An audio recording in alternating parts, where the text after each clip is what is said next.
Hello दोस्तों, I welcome to study संतोष दमन। दोस्तों, हम साइंस में चाल और दोस्तों देखिए हेडिंग लिखी गई है चाल और वेग। दोस्तों हम चाल और वेग को डिफाइन करेंगे, दोस्तों परिभाषित करेंगे और समझने की कोशिश करेंगे। दोस्तों बिल्कुल सिंपल लैंग्वेज में, एकदम आसान भाषा में हम समझाने की कोशिश करेंगे आपको कि चाल किसे कहते हैं और वेग किसे कहते हैं। दोस्तों आई होप कि आप लोग जानते होंगे, लेकिन फिर भी यहाँ पर हम कुछ और अलग जानने की कोशिश करेंगे। दोस्तों देखिए दोस्तों, चाल लिखा गया है, इसे अंग्रेजी में स्पीड कहते हैं। ये लिखा गया है कि इकाई समय में चली गई दूरी को चाल कहते हैं, या दूरी दूरी बटे दर को दोस्तों चाल कहते हैं। दूरी बटे दर को या दूरी के दर को चाल कहते हैं। चाल क्या है दोस्तों? चाल बराबर क्या होता है दोस्तों? चाल इजकल टू दूरी बटा समय होता है। यही दर है दोस्तों, समय है, टाइम है। दोस्तों ये चाल है, दूरी बटा समय हो गया। दूरी आपको दोस्तों इसके पिछले वीडियो में हम दूरी को बहुत अच्छे से समझाए दोस्तों।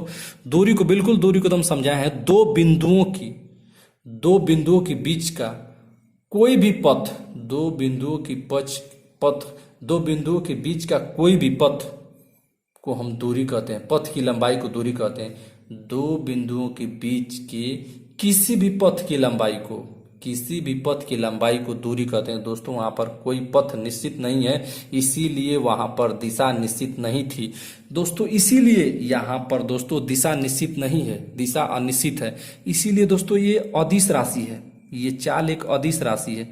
अभी हम दोस्तों बताएंगे सदिश और अदिश अगले वीडियो में दोस्तों, या इसके अगले वीडियो में हम आपको सदिश और अदिश के बारे में बता देंगे। लेकिन सदिश और अदिश के बस बारे में इतना जानिए कि जिसका सदिश उसे कहेंगे दोस्तों जिसका परिमाण और दिशा समान होगी दोस्तों, उसे हम सदिश कहेंगे। अदिश उसे कहेंगे दोस्तों जिसका परिमाण और दिशा दोनों या उसमें से कम एक मतलब दोस्तों बदलती हो, उसे हम अदिश कहेंगे। दिशा समान न हो दोस्तों, अलग हो, उसे हम दोस्तों क्या कहेंगे? अदिश राशि कहेंगे। दोस्तों मतलब कांस्टेंट ना हो, परिमाण और दिशा जिसका कांस्टेंट नहीं है दोस्तों, उसे हम अदिश कहेंगे।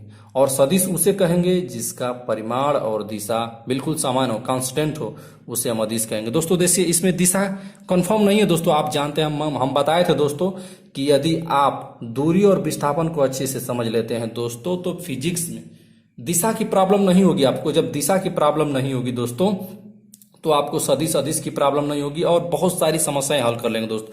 ये दोस्तों जानते हैं दूरी मीटर में नापते हैं, तो ये मीटर बटा सेकंड हो जाएगा दोस्तों। और यह क्या है दोस्तों? यह अदिश राशि है, यह अदिश राशि है क्योंकि इसकी दिशा निश्चित नहीं है दोस्तों। परिमाण निश्चित हो सकता है लेकिन दिशा निश्चित नहीं हो सकती है।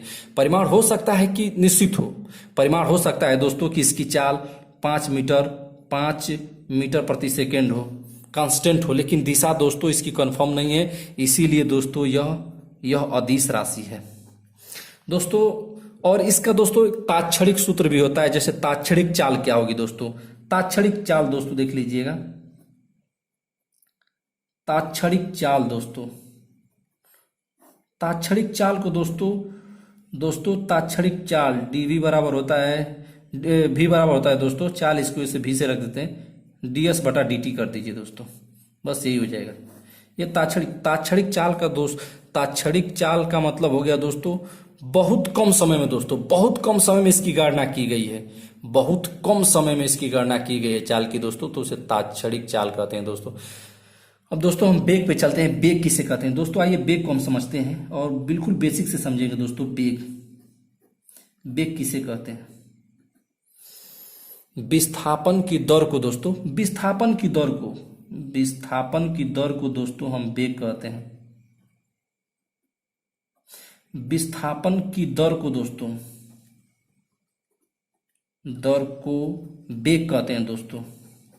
बेग, विस्थापन की दर, ये हो गया विस्थापन आपका। विस्थापन दर का मतलब समय दोस्तों,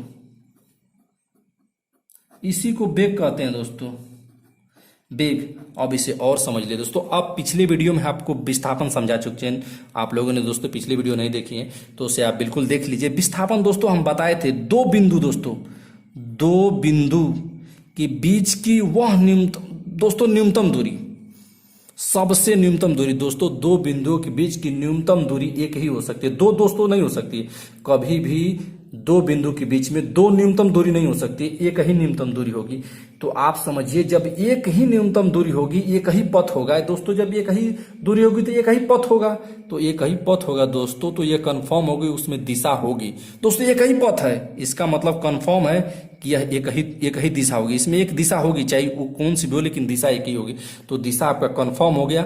और यदि परिणाम भी इसमें दोस्तों, जब ये दिशा हो गया तो ये क्या होगी, इसका परिणाम भी कंफर्म, मतलब परिणाम भी समान हो सकता है दोस्तों, तो इसे वेग कहते हैं। तो इसका परिमाण होबे करेगा दोस्तों सदिश के लिए परिमाण और दिशा होना आवश्यक है। इसमें दिशा भी मिल गई और इसका कुछ ना कुछ परिणाम होगा, कि मान लिए कि ये 10 मीटर प्रति सेकंड के वेग से जा रहा है दोस्तों, इसका कुछ परिणाम हो गया और इसकी दिशा है ये दोस्तों, ये परिणाम होता है दोस्तों, ये परिणाम होता है दोस्तों। और इसकी दिशा पता है दोस्तों, इसकी दिशा पता है, तो इसीलिए दोस्तों ये सदिश होता है, ये सदिश होता है, इसीलिए सदिश होता है दोस्तों। तो आप वेग समझ गए दोस्तों। देखिए, हम कहे थे कि यदि आप विस्थापन समझ गए और दूरी समझ गए दोस्तों, तो फिजिक्स को समझना हम बहुत आसान बना देंगे दोस्तों, आप लोगों को बिल्कुल एकदम आसान से समझेंगे दोस्तों। देखिए, विस्थापन हो गया दोस्तों। अब इसे और समझ लेते हैं दोस्तों। अब थोड़ा से लोग डरते हैं इसकी, जब थोड़ा सा ये एरो लगा के जब सदिश में चलते हैं हम लोग, तो दोस्तों लोग डरने लगते हैं। देखिए दोस्तों, इसका हम तात्क्षणिक वेग लिखते हैं दोस्तों, तात्क्षणिक वेग लिखते हैं दोस्तों। तात्क्षणिक वेग क्या होगा, तात्क्षणिक वेग लिखिए, देखो डी पे सदिश दोस्तों, ds सदिश बटा dt।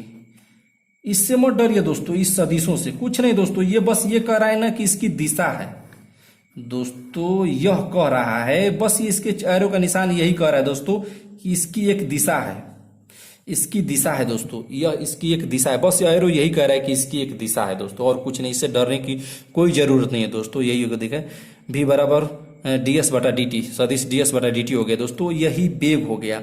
वेग को दोस्तों और होते हैं, जैसे वेग दोस्तों देखिए, समान वेग होता है, एक समान वेग दोस्तों, और असमान वेग, इसे भी समझ लेते हैं, 2 मिनट में समझ लेंगे दोस्तों। समान वेग का मतलब क्या हो गया दोस्तों, समान वेग का मतलब कि उसकी परिणाम और दिशा समान हो। परिणाम, ये परिमाण दोस्तों, और दिशा दोस्तों, परिणाम उसका समान हो। परिणाम का मतलब यदि वो 10 मीटर प्रति सेकंड की वेग से चल रहा है दोस्तों, तो हमेशा 10 मीटर प्रति सेकंड की वेग से चले।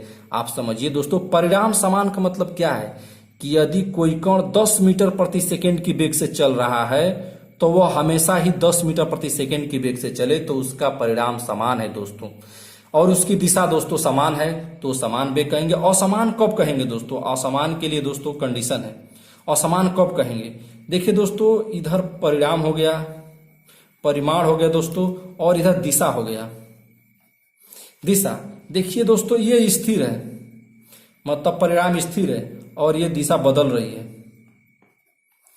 बदल गई दोस्तों, तब भी यह समान वेग हो जाएगा। ये बदल रहा है दोस्तों, परिमाण बदल रहा है, और ये दिशा स्थिर है, तब भी हो जाएगा दोस्तों। या दोनों बदल रहे हैं, दोनों बदल रहे हैं दोस्तों। आप समझिए दोस्तों, परिणाम स्थिर का मतलब क्या समझते हैं दोस्तों, कि यदि कोई कण 10 मीटर प्रति सेकंड की वेग से चल रहा है, तो हमेशा 10 मीटर प्रति सेकंड की वेग से चले, तो इसका मतलब कि उसका परिमाण दोस्तों समान है, परिमाण समान है दोस्तों। देखिए, दिशा समान का मतलब क्या है, दिशा स्थिर है, मतलब कि वो एक ही दिशा में जा रहा है। बदलने का मतलब समझते हैं कि बदल रहा है, यहाँ बदलने का मतलब समझ रहे हैं कि बदल रहा है दोस्तों, समझ रहे हैं। लेकिन एक कंडीशन और है दोस्तों, एक कंडीशन क्या है दोस्तों, देखिए दोस्तों, यदि कोई कण वृत्तीय पथ पे चल रहा है दोस्तों, एक कंडीशन समझ लीजिए, यदि कोई कण वृत्तीय पथ पे चल रहा है, देखिए, तो इसकी चाल तो समान है दोस्तों, ये इसकी चाल समान हो सकती है दोस्तों, कि कोई कण समझ ले कि 20 मीटर प्रति सेकंड की वेग से चल रहा है, तो इसको कांस्टेंट बना सकते हैं कि 20 मीटर प्रति सेकंड की वेग से हमेशा वो कण चले, तो चाल तो समान हो सकती है दोस्तों। लेकिन यहीं पर दोस्तों वेग के बारे में समझिए, एक वेग है। देखिए दोस्तों, कण यही कण है, यही कण, दो कण है, यही कण इसकी चाल भी है और इसी कण की वेग भी है। लेकिन देखिए दोस्तों, इसे वेग जब इसका हम विस्थापन देंगे दोस्तों, जब इसी कण का विस्थापन देंगे दोस्तों, दो बिंदु जैसे यहाँ के दोस्त के बीच को दूरी देंगे, लेकिन जब ये विस्थापन हो गया दोस्तों, ठीक है, ये विस्थापन हो गया, ठीक है दोस्तों, ये वेग हो गया, ठीक है, जब ये दो बिंदु यहां से लेंगे तभी तो विस्थापन करेंगे। लेकिन दोस्तों यहां देखिए, इसकी दिशा प्रत्येक क्षण बदल रही है, प्रत्येक क्षण बदल रही है। इसके लिए दोस्तों वृत्तीय पथ में वेग असमान होता है दोस्तों। ये वेग है, ये असमान है दोस्तों, असमान वेग है, असमान वेग है। देखिए दोस्तों, आप समझिए इसे, देखिए दोस्तों, ये जैसे ये हो गया, ये बी हो गया, ये कौन यहां से चला वृत्तीय पथ में, यहां आ गया, चाहे यहां से चला, बी से चला और ए तक आ गया दोस्तों, यहां से यहां तक दूरी हो गई, तो ये वेग हो गया। इसी जब जानते हैं कि विस्थापन के दर को वेग कहते हैं, तो कितना समय लगा, लेकिन इसकी दिशा बदल रही है दोस्तों, इसीलिए असमान, ये असमान वेग है। आप समझिए दोस्तों, ये असमान वेग है, लेकिन इसकी चाल समान है दोस्तों, क्योंकि हमें दिशा से मतलब ही नहीं, सिर्फ परिमाण से मतलब है, सिर्फ परिमाण। यदि परिमाण 20 मीटर प्रति सेकंड से हमेशा चल रहा है दोस्तों, तो हमें कोई दिक्कत नहीं, इसकी चाल समान है। लेकिन परंतु वृत्तीय पथ में दोस्तों वेग असमान होता है। आप इसे समझिए, आप इसे बेसिक से समझने की कोशिश करिए, एकदम हम जितना बताएं दोस्तों उतना से आपका सारा काम हो जाएगा दोस्तों। आई होप कि दोस्तों ये वीडियो आप लोगों को पसंद आ रही होगी और इसमें आपको बहुत कुछ सीखने को मिल रहा होगा दोस्तों। धन्यवाद दोस्तों।